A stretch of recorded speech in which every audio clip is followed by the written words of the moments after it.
स्वागत मु लोपामुद्रा आपण देखुछंती कलिंग भारत देखिबा वर्तमान समय देश और राज्यर गुरुत्वपूर्ण खबर जहाँ प्रति सेकेंड आपणक पाखआखरे और देश दुनिया रे घटी थाए जहां आमे कहि थांती राजनीति।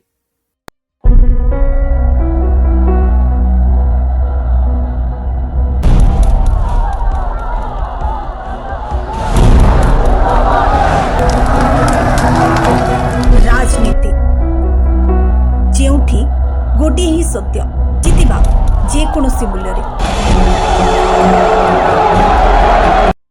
विजु जनता दल आज इस्तीफा देली नवीन बाबू चिठी लिखिली मो कारण विषय जन परवर्ती समय मु राज्यसभा चेयरमैन वाइस प्रेसिडेंट माननीय वाइस प्रेसिडेंट को रेसिडेंस भेटिकी मोर राज्यसभा इस्तीफा पत्र देछि। तो परवर्ती कौन आपनकर पदक्षेप रहबो कौन भारतीय जनता पार्टी शिविर को जिबे की काली कौन होची देखा जाऊ टिके योगदान करिवे भारतीय जनता हाँ आज संध्या सुधा नुह किंतु निश्चिंत भाव से दिग को मोर विचार रही मते से प्रकार आश्वासना मिली से दलर एकदम जे मुख्य एवं से दृष्टि भावुची विजु जनता दल रे मोर भविष्य ना देख मु कहीदे बहुत दिन है मु भैरव पांडियन को विरुद्ध में बहुत किसी कहले सी होती हारिवार कारण सी होती नवीन बाबूर सरकार को आसुवा सरकार को अटकईदे से भक्त से विषय बहुत कथा कहीदे गोटाए कथा नवीन बाबू कही इलेक्शन कैंपेन बेले कि सी मोर उत्तराधिकारी नुहति किंतु एबे निकटरे जो निष्पत्ति नेले जो बिजू नवीन इंस्पिरेशनल ट्रस्ट से कले सेठी औरंगजेब रोड घरटा भी से ट्रस्ट को देदेले जोटा कि बिजू बाबू सेंटिमेंट जहाँ को लेकिन बिजू जनता दल गठन होता सी बापा घर ताकू देदेले ट्रस्ट को ट्रस्ट मालिक होउछन वीके पांडियन आउ जने अपरिचित ओडिशार लोक संतृप्त मिश्र एवं जने सीनियर एडवोकेट एमाने कौन बिजू जनता दल लिगेसी को आगू ने ओडिया स्वाभिमान को जो प्रकार अपमान है जगन्नाथ देशर लोक जो अपमान है बिजू बाबू संपत्ति जने तमिल लोक हाथ को टेकीदवा जी ओडिशा को बर्बाद कर दुखदायक कथा तेणु से दल में मुझे रहीपर व्यवसाय पार्टी छाड़ले कि लेलिन महाती और प्रमिला मल्लिक बर्तमान कहते अभियोग आनुंट से दल रही बहुत किसी से माने जो स्तर नेता मुझे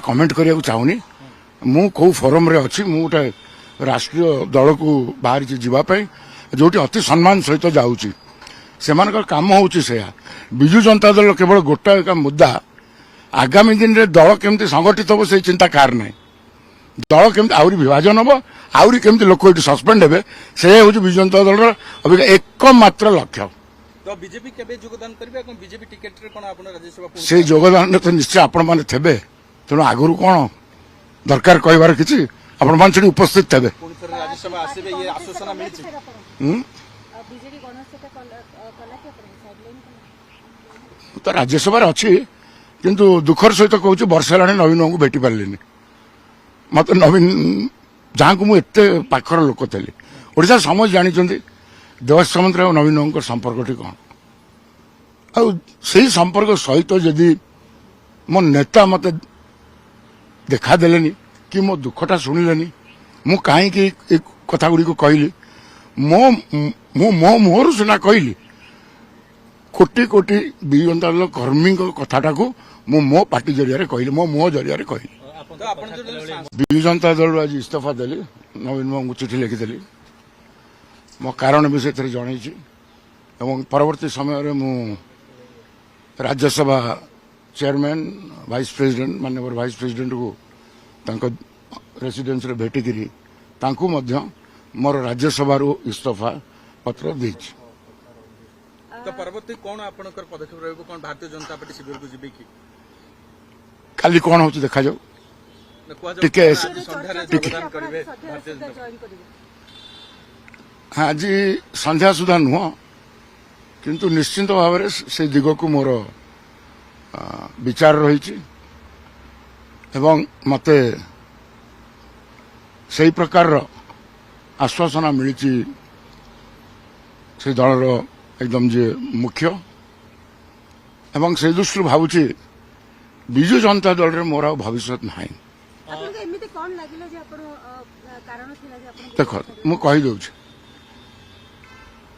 ବହୁତ ଦିନ ହେଲାଣି ମୁଁ ଭୈରବ ପାଣ୍ଡିଆନଙ୍କ ବିରୁଦ୍ଧରେ ବହୁତ କିଛି କହିଲେଣି। ସିଏ ହେଉଛନ୍ତି ହାରିବାର କାରଣ, ସିଏ ହେଉଛନ୍ତି ନବୀନ ବାବୁଙ୍କର ସରକାରକୁ ଆସୁଥିବା ସରକାରକୁ ଅଟକେଇ ଦେଲେ ସେଇ ଭକ୍ତ। ସେ ବିଷୟରେ ବହୁତ କଥା କହିଦେଇଛି। ଗୋଟାଏ କଥା ନବୀନ ବାବୁ କହିଥିଲେ ଇଲେକ୍ସନ କ୍ୟାମ୍ପେନ୍ ବେଳେ କି ସିଏ ମୋର ଉତ୍ତରାଧିକାରୀ ନୁହନ୍ତି, କିନ୍ତୁ ଏବେ ନିକଟରେ ଯେଉଁ ନିଷ୍ପତ୍ତି ନେଲେ, ଯେଉଁ ବିଜୁ ନବୀନ ଇନ୍ସପିରେସନାଲ ଟ୍ରଷ୍ଟ ସେ କଲେ, ସେଠି ଔରଙ୍ଗଜେବର ଗୋଟେ ଘରଟା ବି ସେ ଟ୍ରଷ୍ଟକୁ ଦେଇଦେଲେ, ଯୋଉଟା କି ବିଜୁ ବାବୁଙ୍କର ସେଣ୍ଟିମେଣ୍ଟ, ଯାହାକୁ ନେଇକି ବିଜୁ ଜନତା ଦଳ ଗଠନ ହେଇଥିଲା। ସିଏ ତାଙ୍କ ବାପାଙ୍କ ଘର, ତାକୁ ଦେଇଦେଲେ ଟ୍ରଷ୍ଟକୁ। ଟ୍ରଷ୍ଟର ମାଲିକ ହେଉଛନ୍ତି ଭିକେ ପାଣ୍ଡିଆନ, ଆଉ ଜଣେ ଅପରିଚିତ ଓଡ଼ିଶାର ଲୋକ ସନ୍ତୃପ୍ତ ମିଶ୍ର ଏବଂ ଜଣେ ସିନିୟର ଆଡଭୋକେଟ। ଏମାନେ କ'ଣ ବିଜୁ ଜନତା ଦଳ ଲିଗେସିକୁ ଆଗକୁ ନେବେ? ଓଡ଼ିଆ ସ୍ୱାଭିମାନକୁ ଯେଉଁ ପ୍ରକାର ଅପମାନ ହେଲା, ଜଗନ୍ନାଥ ଦେଶର ଲୋକଙ୍କୁ ଯେଉଁ ଅପମାନ ହେଲା, ବିଜୁବାବୁଙ୍କ ସମ୍ପତ୍ତି ଜଣେ ତାମିଲ ଲୋକ ହାତକୁ ଟେକିଦେବା, ଯିଏ ଓଡ଼ିଶାକୁ ବର୍ବାଦ କରିଛି, ଦୁଃଖଦାୟକ କଥା। ତେଣୁ ସେ ଦଳରେ ମୁଁ ଆଉ ରହିପାରିବିନି। ଆପଣଙ୍କ ବ୍ୟବସାୟ ପାଇଁ ପାର୍ଟି ଛାଡ଼ିଲେ କି ଲେଲିନ ମହାନ୍ତି ଆଉ ପ୍ରମିଳା? ଏଇଟା କ'ଣ ପଡ଼ିଆ ହେଇଛି? ବିଜେଡି ପଡ଼ିଆ ବୋଲି ଭାବୁଛନ୍ତି କି? ଯେଉଁମାନେ ଏ ପଡ଼ିଆରୁ କିଛି ରୋଜଗାର କରିଛନ୍ତି ସେଇମାନେ କହୁଛନ୍ତି ଏ ପଡ଼ିଆରେ ୱିକେଟ୍ ପଳେଇଲା, ଏ ପଳେଇଲା, ସେ ପଳେଇଲା। ସେମାନେ ରାଜନୈତିକ ଲୋକ ନୁହନ୍ତି। ସେମାନେ ରାଜନୀତିଠୁ ଦୂରେଇକି ରହିବା ଦରକାର। କେବଳ ଫାଇଦା ପାଇଁ ଦଳକୁ ଆସିଥିଲେ। ଦଳରୁ ଯେତେବେଳେ ଫାଇଦା ମିଳିଲା, ଦଳରେ ଫାଇଦା ଉପଭୋଗ କଲେ, ଦଳରୁ କିଛି ରୋଜଗାର କଲେ, ମାନ ସମ୍ମାନ ଉପାର୍ଜନ କଲେ, ଦଳର ପଦପଦବୀ ଉପଭୋଗ କଲେ। ଯେତେବେଳେ ଦଳ ସରକାରରୁ ଗଲା ସେତେବେଳେ ସେ ଦେଖେଇଲେ, ନିଜ ରୂପ ଦେଖେଇଲେ ଏବଂ ବିଜେପି ୱାସିଂ ମେସିନରେ ପଡ଼ି ସଫା ହେବାକୁ ଦଳରୁ ପଳେଇଲେ। ନାଇଁ, ଦଳ ତା ଆକ୍ସନ, ତାଙ୍କୁ ତ ବାରମ୍ବାର ବାରଣ କରାଯାଇଛି, ତମେ ନିଶା ଖାଅନି ବୋଲି ବାରମ୍ବାର ବାରଣ କରାଯାଇଛି। ବାରମ୍ବାର ବାରଣ କଲା ପରେ ମଧ୍ୟ ସେ କୋଉ କଥା କୋଉ ଦିନ, ସେ ଜଣେ ଏମ୍ପି, ଓଡ଼ିଶାର କୋଉ କଥା ଦିନେ ଉପସ୍ଥାପନ କରିଛନ୍ତି ଲୋକସଭାରେ କହିଲେ ଆପଣ? କୋଉ ସ୍ୱାର୍ଥ କଥା? ନା ଶ୍ରମିକ କଥା, ନା କୃଷକ କଥା, ନା ମହିଳା କଥା, ନା ଯୁବକମାନଙ୍କ କଥା, କୋଉ କଥା ଉପସ୍ଥାପନ କରିଛନ୍ତି ରାଜ୍ୟସଭାରେ? କି ବିଜେଡି ଦଳର ଯେଉଁ ଆଭିମୁଖ୍ୟ, ନବୀନ ପଟ୍ଟନାୟକର ଯେଉଁ ଆଭିମୁଖ୍ୟ, କୋଉ ଆଭିମୁଖ୍ୟଟା ସେ ପ୍ରକାଶ କରିଛନ୍ତି ରାଜ୍ୟସଭାରେ, ପାର୍ଲାମେଣ୍ଟରେ କୋଉଠି କହିଲେ ଆପଣ? ଯିଏ କିଛି କରନ୍ତି ନାହିଁ, କେବଳ ଦଳରୁ ଶୋଷଣ କରନ୍ତି, ଦଳରୁ ପଦପଦବୀ ନିଅନ୍ତି, ଦଳରୁ କିଛି ରୋଜଗାର କରିବା ଆଶାରେ ଆସନ୍ତି, ପଦପଦବୀ ଆଶାରେ ଆସନ୍ତି, କେବଳ ନିଜର ପତିଆରା ସୃଷ୍ଟି କରିବାକୁ ଆସନ୍ତି, ସେଭଳି ଲୋକ ଦଳରେ ନ ରହିକି ଚାଲି ଯାଇଛନ୍ତି। ଦଳ କିଛି ଅସୁବିଧା ହେବ ନାହିଁ। ଦଳରେ ଯେତିକି ଲୋକ ରହିବେ ସେତିକି ଲୋକ ଦଳକୁ ଠିକ ଭାବରେ ମଜବୁତ କରିବେ। ଘନିଷ୍ଠ ଯେତେବେଳେ ନବାର ଅଛି ସେତେବେଳେ ଆମେ ଘନିଷ୍ଠ, ଯେତେବେଳେ ଦଳକୁ କିଛି ଦବାର ଅଛି, ଦଳ ପାଇଁ କିଛି କାମ କରିବାର ଅଛି, ଦଳ ପାଇଁ ପରିଶ୍ରମ କରିବାର ଅଛି, ସେତେବେଳେ ଆମର ଘନିଷ୍ଠତା ନାହିଁ। ଯେତେବେଳେ ଦଳ ଆମକୁ ଦବାର ଅଛି ସେତେବେଳେ ଆମେ ନବୀନ ବାବୁଙ୍କ ସହିତ ଘନିଷ୍ଠ। ଯେତେବେଳେ ନବୀନ ବାବୁଙ୍କ ପାଇଁ କିଛି କାମ କରିବାର ଅଛି, କିଛି ପରିଶ୍ରମ କରିବାର ଅଛି, କିଛି କହିବାର ଅଛି, ସେତେବେଳେ ନବୀନ ବାବୁଙ୍କ ସହିତ ଆମେ ଘନିଷ୍ଠ ନୁହଁ। ଇଏ ହେଉଛି ତାଙ୍କ ଚରିତ୍ର। ନବୀନ ବାବୁଙ୍କ ସହିତ ଘନିଷ୍ଠତା କରିଥିଲା, କାହିଁ କଟିଲା? ଘନିଷ୍ଠତା କ'ଣ ପାଇଁ କଟିଲା? ନବୀନ ବାବୁ କ'ଣ ତାଙ୍କୁ ମନା କରିଥିଲେ ଯିବାକୁ, ନବୀନ ନିବାସ ଯିବା ପାଇଁ, ନା ତାଙ୍କ ସହିତ ଆଲୋଚନା କରିବା ପାଇଁ? ଘନିଷ୍ଠତା କ'ଣ ପାଇଁ କଟିଲା? ସେ କ'ଣ ଜାଣିନାହାନ୍ତି କ'ଣ ପାଇଁ ଘନିଷ୍ଠତା କଟିଲା? କ'ଣ ଇମ୍ପାକ୍ଟ ପଡ଼ିବ? ରାଜ୍ୟସଭା ମେମ୍ବର କେତେ ଆଉଛନ୍ତି, କେତେ ଯାଉଛନ୍ତି, କ'ଣ ଇମ୍ପାକ୍ଟ ପକେଇବ? ଆପଣ ଦେଖୁଛନ୍ତି ଯେଉଁ ରାଜ୍ୟସଭା ଇଲେକ୍ସନରେ ବଡ଼ ବଡ଼ ନେତା ସବୁ ବୋଲଉଥିବା, ରାଜ୍ୟସଭାକୁ ଯାଇଥିବା ଲୋକ ଏ ଦିନେ ତ କାହିଁ ଓଡ଼ିଶା କଥା ପାଟି ଫିଟଉନାହାନ୍ତି।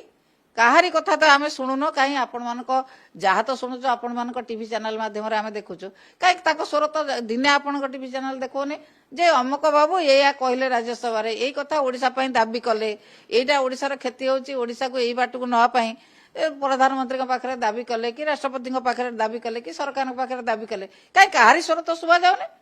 ଏଇଟା କ'ଣ ପଡ଼ିଆ ହେଇଛି? ବିଜେଡି ପଡ଼ିଆ ବୋଲି ଭାବୁଛନ୍ତି କି? ଯେଉଁମାନେ ଏ ପଡ଼ିଆରୁ କିଛି ରୋଜଗାର କରିଛନ୍ତି ସେଇମାନେ କହୁଛନ୍ତି ଏ ପଡ଼ିଆରେ ୱିକେଟ୍ ପଳେଇଲା, ଏ ପଳେଇଲା, ସେ ପଳେଇଲା। ମତେ ତ ଲାଗୁନାହିଁ ଯେ ବିଜୁ ଜନତା ଦଳ ଉପରେ तिले मात्र भी इम्पैक्ट पड़िबो बेली हमको कहीं लागू नाही कहीं आपण भावंतु से जो तांकर रेजिग्नेशन लेटर माननीय सभापति श्री नवीन पट्टनायक को पठेइचंती सेट से लिखिचंती जे I have been systematically belittled in the party and that the party does not require my services.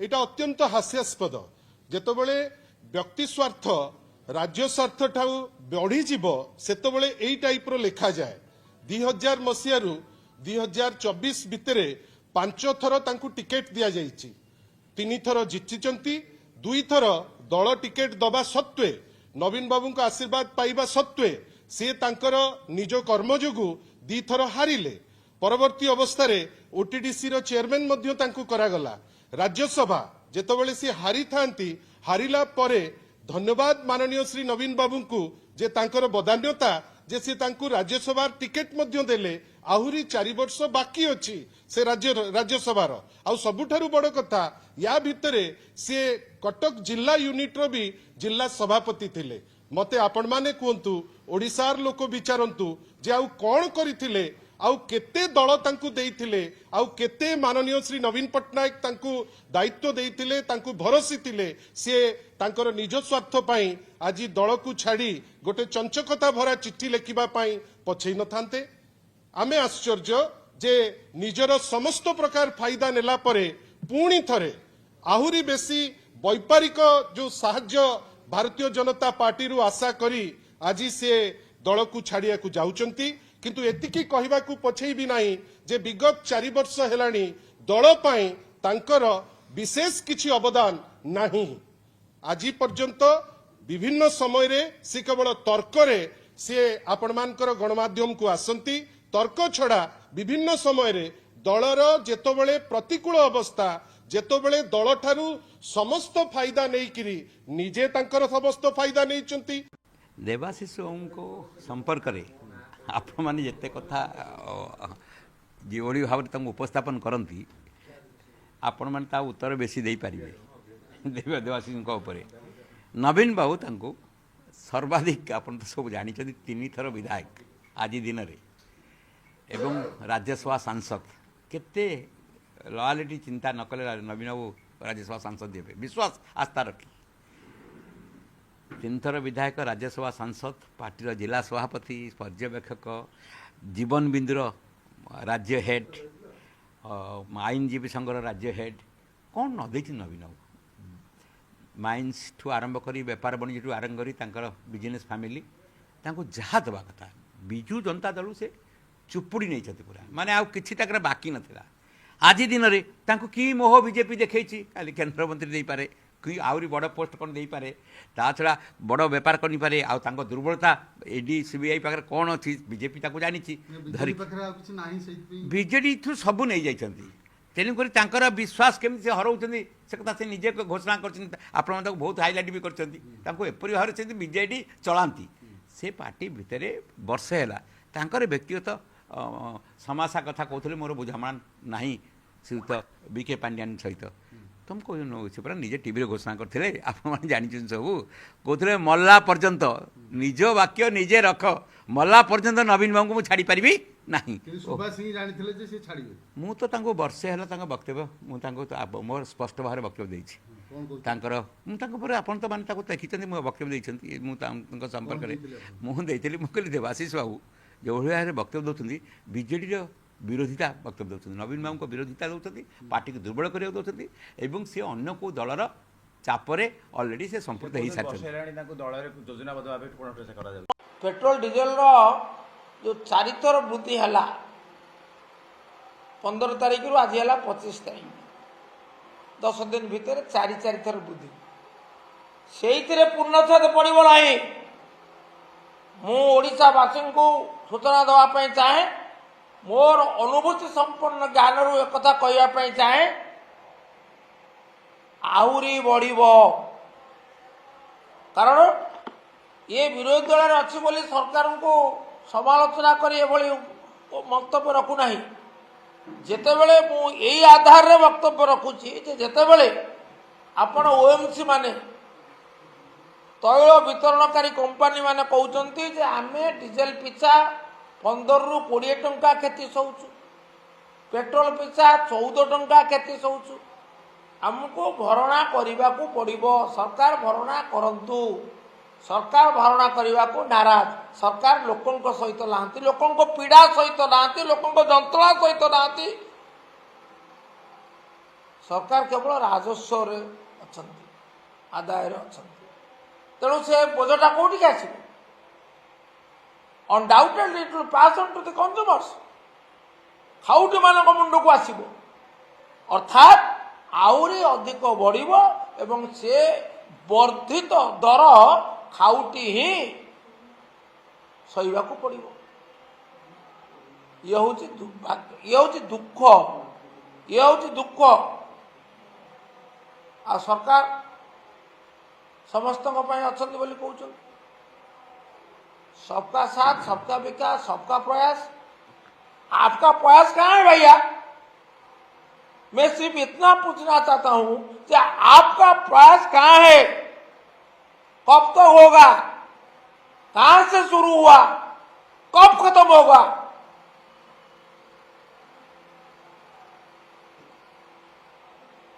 खामोश है सरकार। कोई तो चिंता की बात है। आंदोलन तेजुची, आंदोलन आहुरी अधिक तेजिब एवं यार परिणति सरकार को ही भोगवा को पड़ो। ये मोर चेतावनी। तेणु परामर्श कौन? परामर्श हूँ सरकार ये अर्थ भरणा करंतु, खाउटी उपरको आउ अधिक आर्थिक बोझ दिंतु नहीं। खाउटी की टिके शांति रे निश्वास मारिबा को दिंतु। समस्त को बहुत बहुत धन्यवाद। प्रदेश कांग्रेस कमिटी तरफ आज राज्यर विपर्यस्त आईन श्रृंखला संपर्क में आपण मानक अवगत करने निमंते आम मैंने आज यही प्रेस वार्ताटी को करुचु, आपण आगे उपस्थापित करुचु। ये गोटे अत्यंत भयंकर घटना। राज्य तो आप जानुचंती आईन श्रृंखलार अवस्था कौन, एवं ए सरकार क्षमता को आसवा परे राज्यर आईन श्रृंखला एवं होम डिपार्टमेंट अच्छी कि नहीं, पुलिस डीजी, होम विभाग एवं अन्य पुलिस पर्सनेल काम करुचंती कि नहीं, ता उपरे निश्चित भाव में गोटे विराट बड़ प्रश्नवाची सृष्टि हो गलानी।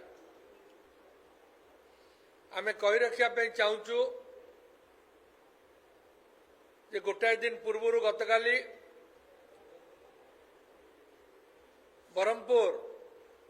ब्रह्मपुर सहर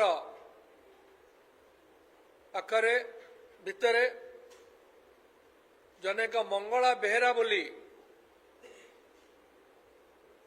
गोटे ओडिशार से अंचल पिला को मरणांतक भागरे खंडारे बहुत बड़ भाव में आक्रमण करा जाइथिला एवं ताको किए आक्रमण करथिला? ताको आक्रमण करथिला जेल फेरंता पेशादार अपराधी जगा साहू बोली जड़े शासक दलर छत्र छाया तले रही व्यक्ति। एवं से जगा साहू जिते पुलिस स्थापक गला, से जगा साहू मध्य पुलिस उपर को बम पकेला बोली जहाँ खबर कागज माध्यम रे हमको जाने को आम पाइलु, जहाँ गणमाध्यम माने जहाँ परिप्रकाश करिसेंती। एवं जदि पुलिस उपर को जड़े अपराधी बोमा पकई पारुची तमाने राज्यर आईन श्रृंखला परिस्थिति कौन सेटा आपण जानुथिबे। मूलरू जेतेबेले आमर दी देन गवर्नर जे थिले तांकर पुओ गोटे ओडिया लोक को विधा गोईटा मारला एवं तार किछि हला नाही, सेही दिनठू अपराधी माने अत्यंत सांघातिक भाव में से माने आईन को हाथ को नौचंती एवं ଗୋଷ୍ଠୀ ଆକ୍ରମଣ ଏବଂ ଏଭଳି ଭାବରେ ଜଙ୍ଗଲ ରାଜ ଚାଲିଛି ଯାହା ବାସ୍ତବିକ ଆମମାନଙ୍କୁ ମଧ୍ୟ ରାତିରେ ବାହାରିବା ମଧ୍ୟ ଦିନରେ ବାହାରିବା ଦିନରେ ଯିବା ପାଇଁ ମଧ୍ୟ ଅସୁବିଧା ହେଉଛି। ଆରଟିଆଇ ଆକ୍ଟିଭିଷ୍ଟ ମାନଙ୍କୁ ମଧ୍ୟ ଏ ସରକାର ପ୍ରୋଟେକ୍शन ଦେଇ ପାରୁନାହାନ୍ତି। ଢେଙ୍କାନାଳର ଉଦାହରଣ ଆପଣ ଜାଣିଛନ୍ତି। सिलेंडर जो है वो भी महंगा हो चुका है, लगातार फ्यूल प्राइस बढ़ रहे हैं, क्या ये देखो, मैं ये कहूंगा कि ये सरकार ने ऐसी नौबत लाई है। मैं समझता हूं ये गवर्नमेंट क्रिएटेड क्राइसिस है। ऐसी ही स्थिति पहले यूपीए जमाने में थी कि क्रूड ऑयल के प्राइस इतने बड़े थे, फिर भी यूपीए गवर्नमेंट लोगों को राहत देने के लिए सब्सिडाइज करके उसको इतना कम कर दिए थे कि शायद वो काम तो मोदी कर नहीं सकते। और मोदी जी तो इसमें से इतना पैसा लूटा है कि यानी उनकी सरकार कि 8 दिन में 10 दिन में अगर आप 8 रुपए बढ़ाते हो, कभी 90 पैसे, कभी 1 रुपया, कभी 2 रुपये, क्या मतलब है? क्या एक ही दिन में सब सिचुएशन बदल जाता है? ठीक है, मैं मानता हूं इस महीने में ये है, 1 महीना छोड़ने के बाद स्थिति ऐसी हो गई इसलिए हम ऐसा करें। ये तो एवरी अल्टरनेटिव्स कर रहे हैं। तो इसका मतलब ये है कि उनको उनकी इकोनॉमी कोलैप्स हो रही है और वो संभाल नहीं पा रहे हैं। और सिर्फ उनके पास कांग्रेस को गालियां देने के सिवाय और उनके खिलाफ बोलने के सिवाय और कोई मुद्दा नहीं है। जनता आज इतनी सफर हो रही है, एक तरफ अनएम्प्लॉयमेंट, एक तरफ इन्फ्लेशन, एक तरफ सारे युवा तंग हो चुके हैं और बहुत से गरीब उनके जो एसेंशियल कमोडिटीज जो रोज के उनको जरूरी है, उनके तो प्राइसेस इतने बढ़ रहे हैं और आज उनका जीना मुश्किल हो गया। Even middle class, lower middle class, ये भी सफर हो रहे हैं। आज वो अपने बच्चों का फीस नहीं भर सकते, उनको यूनिफॉर्म नहीं ले सकते, उनको जो भी स्कूल के लिए यूनिफॉर्म। पेट्रोल और डीजल की कीमतों में आज फिर हाइक देखा गया है। अगर हम बात करें 10 दिनों की बीते तो 10 दिन में 3 बार जो है पेट्रोल और डीजल की कीमतों में बढ़ोतरी देखी गई है। मैम, किस तरह से आज जो अनाउंसमेंट किया गया है वो चौथी बार बढ़ा है। जो पेट्रोल और डीजल का प्राइस है, ये वही है जो बार बार मैं कहती आई हूँ कि हमें तब तक प्राइस राइज नहीं देखा जब तक इलेक्शंस चल रहे थे। इलेक्शन का फायदा भारतीय जनता पार्टी को मिला और उसके बाद लगातार जो प्राइसेस में बढ़ोतरी हो रही है वो दिख रहा है कि किस तरीके से भारतीय जनता पार्टी ने पेट्रोल प्राइसेस को भी अपने पॉलिटिक्स से ज्वाइन कर अपनी इलेक्टोरल आउटकम से ज्वाइन कर जो जनता पे भार बढ़ाया है वो उसके चलते काम हो रहा है। दूसरी बात, लगातार हमें ये कहा गया था, हवाला दिया गया था कि जो ऑयल कंपनीज हैं उनका बहुत ही ज्यादा नुकसान हो रहा है, लगातार नुकसान हो रहा है। एक्साइज ड्यूटी काटने के बाद भी वो लोग सारा अब्सॉर्ब कर रहे हैं। पर आज की ही एक खबर आई है कि 42% मुनाफा, 42% मुनाफा इनके 4th क्वार्टर में इनको मिला है। तो जो उनका मुनाफा मिल रहा है, जो इतने समय से रशियन क्रूड ऑयल जो खरीद रहे थे, सस्ते में खरीद रहे थे, उसका कोई भी फायदा जनता को नहीं पहुंचाया गया। लगातार उस पर प्रॉफिट कमाया गया। और अब जब जनता पे तब भार पड़ रहा है, महंगाई की मार पड़ रही है, शॉर्टेज चल रही है, तब जनता पे और ये भार डाला गया है। ये अनफॉर्चुनेट है और दिखा रहा है कि सरकार की नीति और नीयत सिर्फ इलेक्शन जीतने की है। जनता की सुविधा हो, जनता को के दिक्कतें हो, उसका कोई उनको ध्यान नहीं है। जिस तरीके से ईंधन बचाने के लिए लगातार सभी लोग कोशिश कर रहे हैं, आप भी साइकिल से आ रहे हैं आज काम पे, सोमवार का भी दिन है, किस तरीके से ईंधन बचाया जा सकता है, क्या कोशिश कर रहे हैं? देखिए, आज देश की जरूरत है और ईंधन को बचाने के लिए, पेट्रोल डीजल को बचाने के लिए, ताकि देश में इसकी डिमांड और सप्लाई का जो अपना बैलेंस है वो बना रहे। और इसलिए हमारी सरकार ने भी कहा है मेट्रो मंडे को सभी अधिकारी, सारे ऑफिसर, हमारी मुख्यमंत्री, मंत्री सभी जो हमारा पब्लिक ट्रांसपोर्ट है उसको यूज़ करेंगे। तो क्योंकि मेरे घर के पास में एनडीएमसी ऑफिस है, यहाँ पे मीटिंग थी तो मैं यहाँ पे साइकिल से आया हूँ और अभी मुझे यहाँ से जाना है नजफगढ़, तो मैं अभी शिवाजी स्टेडियम जा रहा हूँ, वहाँ से वहाँ के लिए मेट्रो पकड़ूंगा।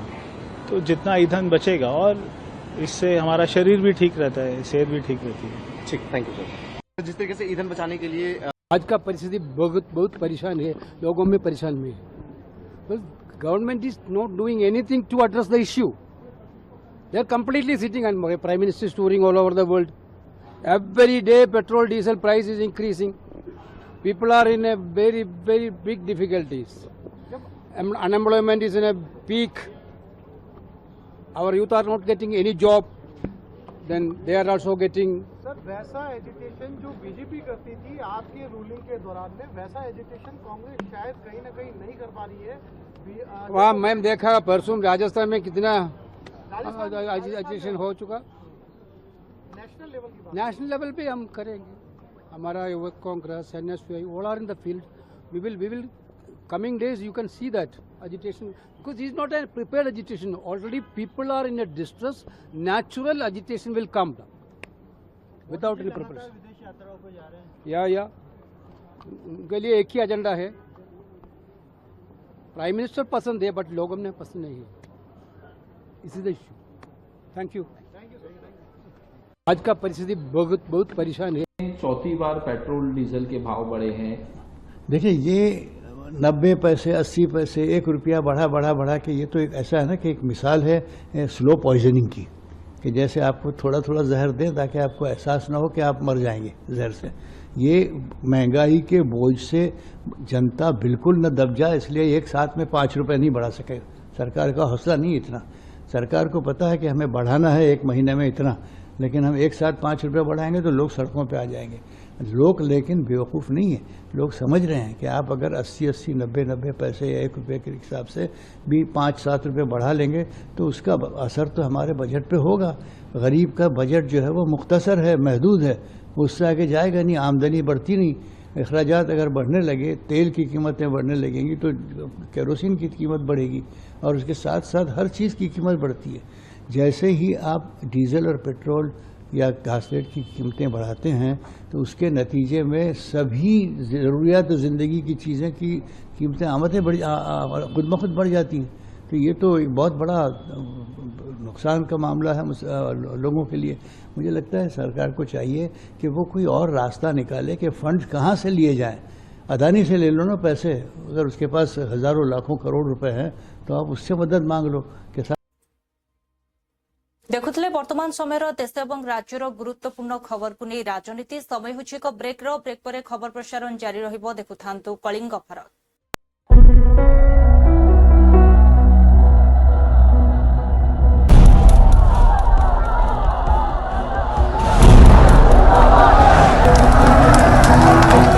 राजनीति जेउठी गोटे ही सत्य जितिबा जे कोनोसी मूल्य रे।